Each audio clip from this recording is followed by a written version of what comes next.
जेठ महीना पाड़ा बेटी कर बियाहवा, अरे बेटी कर बियाहवा। अरे माई के लगना ही नींद रे लालनावा, अरे माई के लगना ही नींद रे लालनावा। जेठ महीना पाड़ा बेटी कर बियाहवा, अरे बेटी कर बियाहवा। अरे माई के लगना ही नींद रे लालनावा, अरे माई के लगना ही नींद रे लालनावा। इह सोची सोची माई के ढूर कया सुइया, अरे ढूर कया सुइया। अरे अब बेटी जइह सासुर रे लालनावा। इह सोची सोची माई के ढूर कया सुइया, अरे ढूर कया सुइया।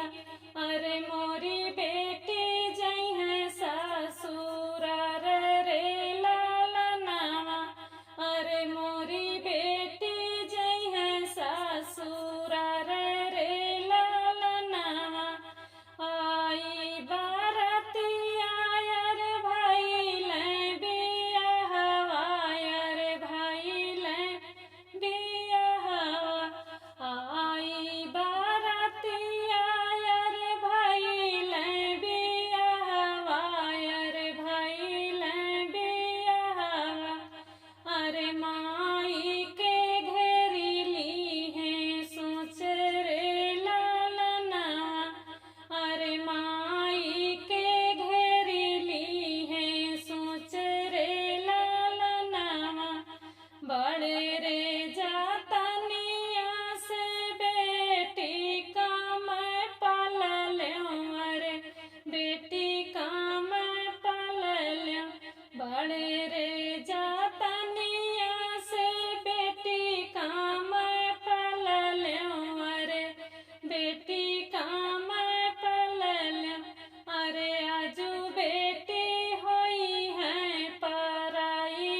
अरे जिनी बाबा बखरी के बीच रे लालनावा, अरे जिनी बाबा बखरी के बीच रे लालनावा। जिनी रोवा मोरे भैया धरिया तोड़त अरे धरिया तोड़त अरे जिनी साखी मड़वा के बीच रे लालनावा। जिनी रोवा मोरे भैया धरिया तोड़त अरे धरिया तोड़त अरे जिनी साखी मड़वा के बीच रे लालनावा, अरे जिनी साखी मड़वा के बीच रे लालनावा। चुटकी भर से धूरा लगावे बार दुल्हे लगावे बार दुल्हे, अरे छूटी गाए नैहर हमार रे लालनावा, अरे छूटी गाए नैहर हमार रे लालनावा, अरे छूटी गाई मैया हमार रे लालनावा।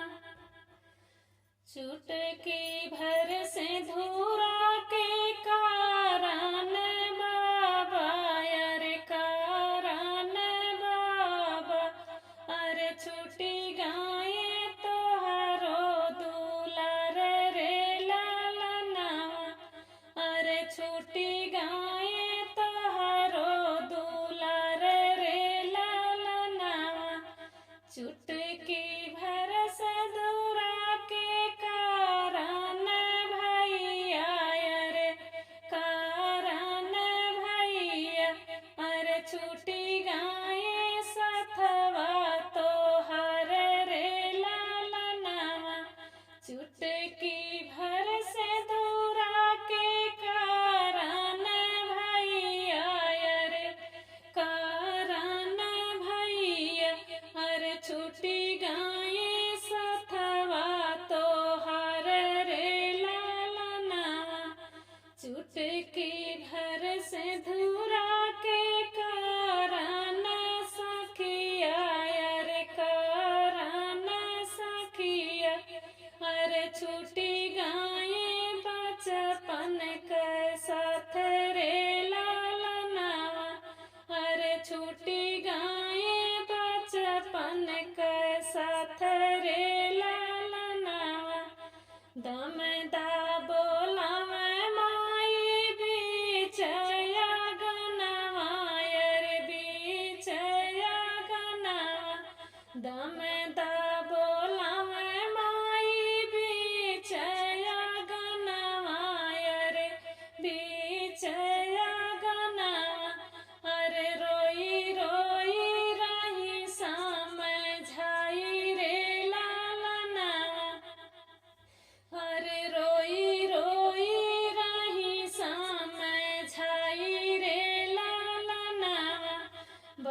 जी